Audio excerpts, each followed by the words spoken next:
Good morning students. देखिए हमारा next topic है इंटरनल चेक एंड ऑडिटर कि जो ऑडिटर है उसकी क्या ड्यूटी है रिगार्डिंग इंटरनल चेक, या जब भी वो ऑडिटर आता है एक्सटर्नल ऑडिटर कंपनी के अंदर, तो वो इंटरनल चेक को चेक करता है कि वो कितना मतलब एफिशिएंट है, कितना अच्छे से वो काम कर रहा है ना। तो जो ऑडिटर है ही has to take decision before commencing his work. He has to decide whether he has to conduct his examination on the basis of overall checking, or whether he may resort to test checking, and whether the checking should be routine or in depth, है ना। कि जो auditor है उसको decision लेना होता है कि जब वो मतलब अपना ऑडिट स्टार्ट करता है तो वो किस तरीके से उसका ऑडिट करे, क्या वो इंटरनल चेक पे बिलीव करके टेस्ट चेकिंग को यूज़ करे या फिर डिटेल में वो चेकिंग करे। तो उसके लिए उसको कुछ पॉइंट्स जो है वो चेक करने होते हैं, कुछ स्टेप्स वो फॉलो करता है। सबसे पहला कि auditor should first of all obtain a written description of internal check system. Internal check system की वो रिटन डिस्क्रिप्शन लेगा फ्रॉम द क्लाइंट कि उनका किस तरीके से डिस्ट्रीब्यूशन ऑफ वर्क हुआ है, किस तरह से रिस्पॉन्सिबिलिटी का डिस्ट्रीब्यूशन हुआ है। उसके बाद वो आइडिया ले सकता है कि इंटरनल चेक सिस्टम कैसा है कंपनी के अंदर। सेकेंड, जो ऑडिटर है that should check as to whether the internal control system is being practically implemented और नॉट, कि कहीं वो डॉक्यूमेंट्स तो नहीं है, वो एक्चुअल में इम्प्लीमेंट हुआ या नहीं हुआ, उसको चेक करेगा। थर्ड, वो ये चेक करेगा कि what the activities are in relation to the various type of transaction, कि कौन कौन सी एक्टिविटीज़ हैं जो कि की जाती हैं डिफरेंट टाइप की ट्रांजेक्शन के लिए, और काम का बंटवारा किस तरीके से किया गया है ना। वर्क रोटेशन किस तरह से है, कंपल्सरी लीव किस तरह से दी जाती है। इसी तरीके से ही should find out the weak and indispensable areas of internal check system, कि उसके जो कमज़ोर एरिया हैं है ना इंटरनल चेक सिस्टम के, उसको भी चेक करेगा। उसके बाद वो डिसीज़न लेगा कि उसको क्या करना है, टेस्ट चेकिंग करनी है या इन डेप्थ एग्जामिनेशन वो करना है ना। उसके बाद देखिए नेक्स्ट टॉपिक हमारा आता है, is internal checking system N automatic process. क्या ये ऑटोमेटिक प्रोसेस है? तो ये माना जाता है कि एक बार अगर ये स्टार्ट हो गया, जिसमें अगर हमने एम्प्लॉयज़ को बता दिया कि उसका काम दूसरा पर्सन चेक करेगा और दूसरे को ड्यूटी दे दी, तो वो ऑटोमेटिक चलता रहेगा, बट इट्स स्ट्रॉन्ग है ना। ये ऑटोमेटिक नहीं है, इसको जो है वो देखना पड़ता है। ये मैकेनाइज्ड सिस्टम नहीं है, बल्कि इसके ऊपर जो है वो कंट्रोल करना पड़ता है। तो सुपरविज़न की ज़रूरत होती है और देखा जाता है कि क्या एक एम्प्लॉय के काम को दूसरा एम्प्लॉय सीरियसली चेक भी कर रहा है या नहीं कर रहा, है ना। तो अगर एक पर्सन को काफ़ी लंबे टाइम से कोई काम अलॉट नहीं हुआ और उसका जो वर्क है वो रोटेट नहीं हो रहा, तो उसको भी चेक करना होगा, है ना। हम ये नहीं कह सकते कि इंटरनल चेक सिस्टम जो है वो ऑटोमेटिक टेक्निक है। मैनेजमेंट को टाइम टू टाइम इसको जो है वो एसेस करना पड़ता है, ताकि जो है वो इसके अकॉर्डिंग जो वर्क है वो एम्प्लॉयज़ जो है वो एफिशिएंसी से करें। आप देखिए इसके क्या एडवांटेज हैं। सबसे पहला, मॉरल इन्फ्लुएंस ऑन एम्प्लॉयज़, कि एम्प्लॉयज़ के ऊपर इसका जो इन्फ्लुएंस है वो अच्छा होता है। मॉरल इम्पैक्ट पड़ता है कि वो सोच समझकर काम करते हैं। उनको ये पता है कि उनके काम को दूसरे पर्सन ने चेक करना है, तो वो कोशिश करते हैं कि उसके अंदर कोई एरर ना हो। उनके अंदर एक फ़ियर होता है ना, कि उनका जो काम है वो चेक किया जाएगा और उनको रिस्पॉन्सिबल ठहराया जाएगा। Prevention of fraud and error, कि जो एम्प्लॉयज़ का जो काम है वो ऑटोमेटिकली चेक होता है, तो इससे कोई भी एरर या फ्रॉड अगर होता है तो वो साथ के साथ पता चल जाता है। Increase in efficiency of employees की जो एफिशिएंसी है वो भी बढ़ती है, क्योंकि in this system according to principle of division work each task is divided among the employees, है ना। डिफरेंट टाइप ऑफ एम्प्लॉयज़ में वो डिवाइड होता है, तो each person is allotted work which he is not efficient इन। उसको वो काम भी दिया जाता है जिसमें वो एफिशिएंट नहीं होता, तो फिर वो चेक उसकी एफिशिएंसी को जिससे बढ़ाता है, उनको काम करना आ जाता है। और ईज़ी इन ऑडिट तो है ही, कि जो ऑडिटर है जब वो ऑडिट करने के लिए आता है तो वो ये देखता है कि अगर इंटरनल चेक है और वो उससे सेटिस्फाइड है, तो उसका जो ऑडिट है वो ईजी हो जाता है। वो रूटीन चेकिंग की बजाय या इन डेप्थ एग्जामिनेशन की बजाय टेस्ट चेकिंग को भी यूज़ कर लेता है। Early preparation of final account, obviously अगर everything is okay, trial balance बना हुआ है ना, और सारी ट्रांजेक्शन चेक हो रही हैं, एरर होने की पॉसिबिलिटी बहुत कम है, तो फाइनल अकाउंट बहुत ईजीली बन जाते हैं।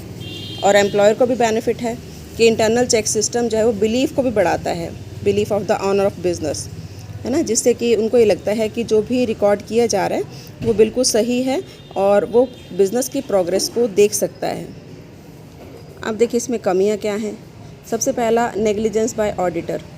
जैसा कि ऑडिटर जब भी आता है वो देखता है कि इंटरनल चेक सिस्टम कैसा है, अगर वो उससे सेटिस्फाइड है तो फिर वो जो है वो टेस्ट चेकिंग को यूज़ करता है तो कई बार लापरवाही हो जाती है और कोई बड़ा फ्रॉड पकड़े जाने से रह जाता है। ऐसे ही employer, negligence by employer, employer को भी विश्वास होता है कि जो भी किया जा रहा है वो बिल्कुल ठीक किया जा रहा है, तो यहाँ पर वो भी लापरवाही कर जाता है, जिसकी वजह से कई बार possibility of fraud and error बढ़ जाते हैं। Possibilities of error due to test, कि टेस्ट की वजह से भी एरर की पॉसिबिलिटी बढ़ जाती है ना, कि एम्प्लॉयज़ हमेशा मेंटली प्रिपेयर रहते हैं कि उनको काम करना है एज़ क्विकली एज़ पॉसिबल। तो ये जल्दी के चक्कर में, ये टेस्ट नहीं है, हेस्ट है, ये जल्दी के चक्कर में भी जो है वो काम बिगड़ जाता है और एरर के या फ्रॉड के होने के चांसेस बढ़ जाते हैं। ग्रुपिज़म हो जाता है एम्प्लॉयज़ के बीच में कि 4-5 एम्प्लॉयज़ हैं, सपोज़ एक एम्प्लॉय के काम को दूसरे ने चेक किया, दूसरे को तीसरे ने चेक किया, तो 4-5 एम्प्लॉयज़ का अपना ग्रुप बन जाता है और जहाँ ग्रुप बन जाता है वहाँ फ्रॉड हो जाते हैं, है ना। तो इससे जो है कंपनी की इमेज, कंपनी की रेपुटेशन को भी इफ़ेक्ट पड़ता है। And unsuitable for small concern, कि जो छोटी कंसर्न है वो इस तरह के एक्सपेंडिचर अफोर्ड नहीं कर सकती, इस तरह का सिस्टम नहीं बना सकती, वहाँ पर एक ही पर्सन सभी कामों को करता है, तो इसलिए ये स्मॉल कंसर्न के लिए सूटेबल नहीं है, लॉन्ग कंसर्न के लिए सूटेबल है। तो ये थे कुछ इसके डिसएडवांटेज। आप देखिए नेक्स्ट टॉपिक आता है हमारा, what is the difference between internal check and internal audit. आप देखो दोनों बिल्कुल डिफरेंट टर्म है। इंटरनल चेक क्या है कि when the work of one employee is checked by the another employee, it's known as internal check. और internal audit क्या है कि जब ऑडिट किया जाता है सारी बुक्स ऑफ अकाउंट्स का by the internal employees of the concern, कि कंपनी का कोई एम्प्लॉय है, वही जिसकी क्वालिफ़िकेशन ज़रूरी नहीं है कि ऑडिटर की क्वालिफ़िकेशन हो, लेकिन उसका काम ऑडिट का होता है कि वो सारी बुक्स ऑफ अकाउंट्स को चेक करता है, तो उसको हम कहते हैं इंटरनल ऑडिट। आप देखिए क्या डिफरेंस है। बेसिकली फर्स्ट तो नेचर ऑफ वर्क दोनों डिफरेंट हैं। इंटरनल चेक में क्या किया जाता है, वेरिफिकेशन ऑफ ट्रांजैक्शन जो रिकॉर्ड हुई बुक्स ऑफ अकाउंट में उसको चेक किया जाता है, जैसे बताया कि एक एम्प्लॉय का काम दूसरा एम्प्लॉय चेक करता है। इंटरनल ऑडिट में verification of books of account and internal control, ये दोनों इसके अंदर आते हैं, है ना, कि बुक्स ऑफ अकाउंट को भी चेक किया जाता है और इंटरनल कंट्रोल को भी। इंटरनल चेक का मेन पर्पस क्या है, रोकना फ्रॉड को और एरर को। इंटरनल ऑडिट का है उसको डिटेक्ट करना होने के बाद, यहाँ पर पहले ही रोका जाता है इंटरनल चेक में, लेकिन इंटरनल ऑडिट में होने के बाद उसको डिटेक्ट किया जाता है। Scope, internal check involves the verification and recording of transaction at the same time, कि उसी टाइम पर रिकॉर्ड हो रही है, उसी टाइम पर उसको वेरीफाई किया जा रहा है, लेकिन इंटरनल ऑडिट बाद में किया जाता है ना। ये involves only verification of business transaction and books of account. Period की बात करें तो इंटरनल चेक साथ के साथ ही शुरू हो जाता है, जैसे ट्रांजैक्शन होती है वैसे ही इंटरनल चेक का काम शुरू हो जाता है, लेकिन इंटरनल ऑडिट तभी होता है जब ये ट्रांजैक्शन रिकॉर्ड हो चुकी होती है।